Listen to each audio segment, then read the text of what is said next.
Sri Lanka elections. Now the parliamentary elections in Sri Lanka are scheduled for 17th of August.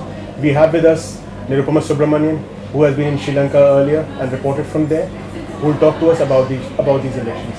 Nirupama, presidential elections in Sri Lanka were held earlier this year. How are the parliamentary elections related to those presidential elections? The presidential elections threw up a very unexpected result.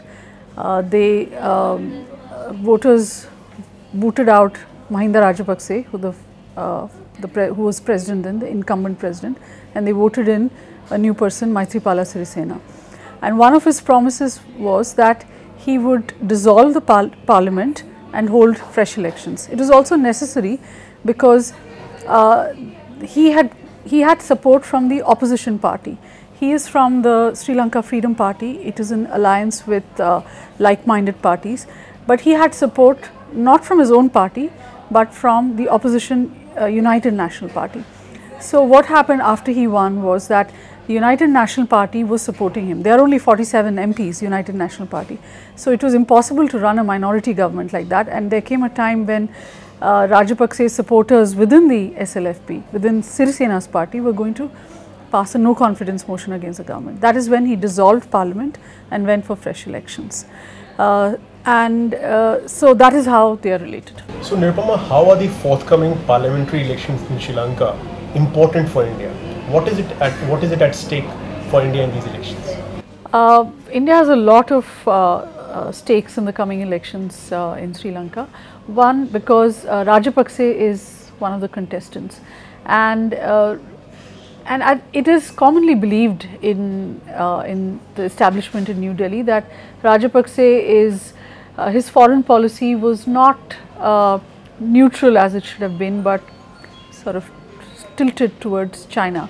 And I think there are people in the Indian establishment that don't want a repetition, they don't want to deal with that, especially also as Maldives is also said to be moving closer to China. They have just passed this new land law, ownership law, which is said to enable Chinese to buy islands there. So I think the best result for New Delhi would be if the present arrangement continues, that is, the president is Maithripala Sirisena and Ranil Wickremesinghe comes to power and as Prime Minister and head of government. So Nirupama, what are the dynamics of these elections? How are these elections going to play out in Sri Lanka? The fact is that everybody expected Rajapakse to retire quietly in his village in Hambantota, but that did not happen. He is determined to make a comeback, and he is using the parliamentary elections to make that comeback. So there is no doubt that he is going to win his seat. It's significant that he is not contesting from his family constituency, which is in the deep south of Sri Lanka, but he's taken central Sri Lanka, a constituency there, Kurunegala, and he's going to contest from there. But the thing is that if he wins, the question then is, will he be able to become the Prime Minister? And how many of his supporters within the SLFP will also similarly win? In the Sri Lankan system, it is not the person who commands the majority of the legislators in the House who becomes a Prime Minister. The President actually, it is a President's prerogative to name the Prime Minister. And that is where the rub lies now. Even if Rajapakse's supporters bring pressure on President Sirisena, the question is, will Sirisena actually name Rajapakse the Prime Minister? There has been, Sirisena was not expected to give him the nomination to contest the election at all in the first place. But he said that he does not want the party to split, and therefore he was compelled to give him that nomination.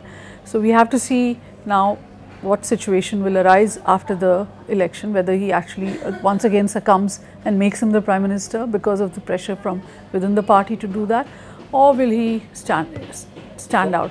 From the reports that are coming in from Sri Lanka, how do you see the elections playing out, particularly with respect to the Tamil areas and the minority votes, the Muslim votes? See, this election is, because it's going to be fought in individual constituencies, the Tamils and the Muslims will be voting for their representatives. So the Tamil, there are in northern Sri Lanka, there are Tamil parties that are contesting. The biggest group is the Tamil National Alliance. So they are contesting, and also for the first time all national parties are contesting in northern Sri Lanka. Likewise, the Muslim parties, they have their strongholds, their constituents and their constituencies, so their candidates will be there. Why they are important is what happens in the post-poll scenario, because no candidate or no party is expected to get a majority enough to form a government on its own, which is when the Tamil parties especially, their role will become very important. Who will they support? And if Rajapakse wants to form a government with his supporters in the SLFP and with their alliance partners, he would need outside support. I mean, it's common wisdom that no party really makes enough. In that situation, will the Tamils actually side with him? And I think going by the presidential elections and how the minorities completely voted against Rajapakse, he may not be able to get the Tamil support. So that is what the UNP is banking on. Ranil Wickremesinghe, who's the opposite candidate, who's also the prime ministerial candidate of the UNP, he is hoping to win Tamil support to form the government in a post-poll scenario.